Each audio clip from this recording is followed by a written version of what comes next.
சுரேந்திர மோடியின் கொள்ளுப்பேரனான சந்திர மோடி இன்று இனிய புத்தாண்டு நல்வாழ்த்துக்களை நேயர்களுக்கு தெரிவித்துள்ளார். பல ஆண்டுகளாக சர்ச்சைக்குரிய நெல்லை பெரியாறு அணையின் நீர் பிரச்சனையை மிக சுமூகமாக தீர்த்து வைக்கப்படும் என மத்திய அரசு நம்பிக்கை தெரிவித்துள்ளது. மக்கள் தொகையில் முதலிடம் பிடித்த சீனாவை முறியடித்தது நம் நாடு. அரசியல் தலைவர்கள் பட்டாசு வெடித்து ஆரவார கொண்டாட்டம்.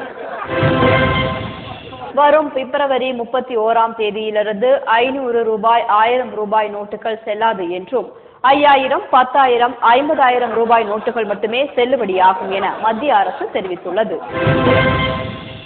பிரபல கிரிக்கெட் வீரர் டெண்டுல்கருடைய மகன் அர்ஜுன் டெண்டுல்கர் வெகு நாட்களாக தான் ஓய்வு பெறப் போவதாக தெரிவித்து இன்று தானாக முன்வந்து அதை தெரிவித்துள்ளார். ரசிகர்கள் அதிர்ச்சி.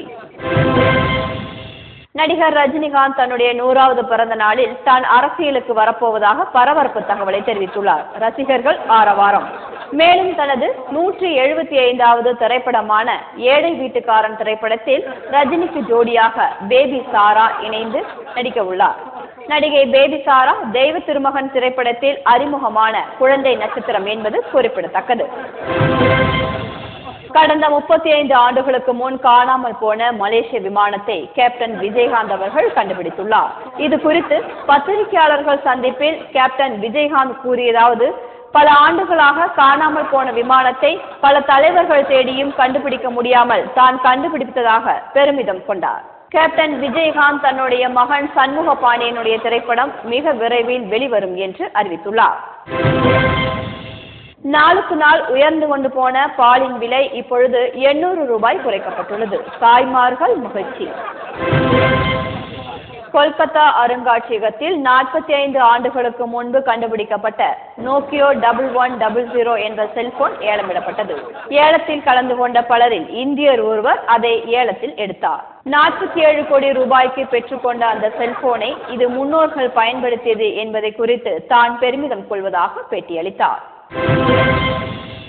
எந்த சூழலிலும் விஸ்வரூபம் 2 நிச்சயம் வெளியாகும் என்று கமலஹாசனின் மகளும் நடிகையுமான ஸ்ருதிஹாசன் மகன் திருமண விழாவில் விஸ்வரூபம் 2 நிச்சயம் வெளியாகும் என்று அவர் நம்பிக்கை தெரிவித்தார்.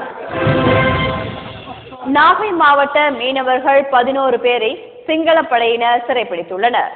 சீமான், வைகோ போராட்டம் நடத்த உள்ளனர். டாஸ்மாக் கடையில் விற்கப்படும் குவார்ட்டர் ரூபாய் 600 அதிகரித்தும் பீர் ரூபாய் 400 அதிகரித்தும் காணப்படுகிறது. குடிமகன்கள் பெரும் அதிர்ச்சி.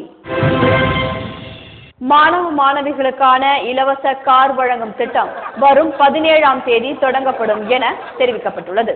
இந்த திட்டத்தை கேட்டு மாணவ மாணவிகளும் பெற்றோர்களும் பெரும் உற்சாகத்தில் உள்ளனர்.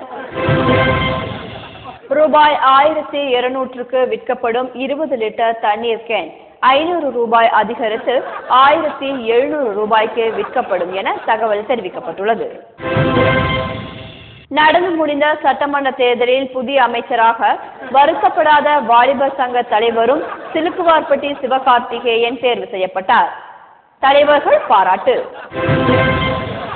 தஞ்சாவூர் மாவட்டத்தில் நீண்ட வருடங்களாக விவசாயம் செய்து கொண்டிருந்த ஒரு குடும்பம் கண்டுபிடிப்பு.